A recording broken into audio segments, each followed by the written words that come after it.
Hi there. Cabin fever is a confined space with the same people for a long time. Now, if you're in lockdown, that might sound familiar.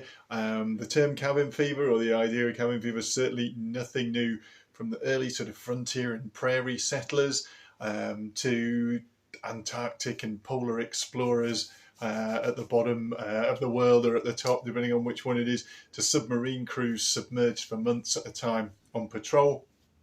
Problems are all quite similar, and they're quite similar to lockdown, and we're going to take a look at a few little tips and tricks you can use to alleviate them. So first of all, be honest about your state of mental health. We all have one. It always fluctuates from one day to the next. We have good days and bad days. That's your mental health, and it's okay to not have a great day. It's really important to be honest about it, though, to tell people, hey, do you know what? I'm not doing so great today. Don't look for affirmation or self-affirmation on social media if you're feeling low. Don't post stuff that says, yeah, I'm great, and look for somebody to give it a thumbs up. It won't help at all. Try to, if you're working from home, separate your work and leisure areas of the house. That's not always easy, I get it, but try not to work in bed or from your couch, and try not to let your work spill over into areas of the house that you like to share with the family, if that's at all possible. Find a space you can retreat into, and again, that might sound difficult. That space might turn out to be your 15 minutes of governmentally allotted exercise each day. It might be the garage. It might just be that time when everyone else has gone to bed, but that's your time. You can get a little bit of peace, a little bit of quiet. Very good for the soul. Journaling is something that, yeah, I know that might sound a little bit weird. Something that people in remote and isolated places have done for years. Is actually a recommended activity for people working at polar stations who are spending a long time away.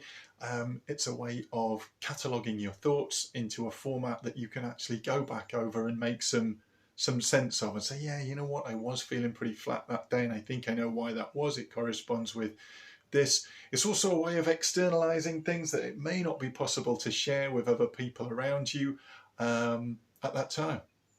Always works.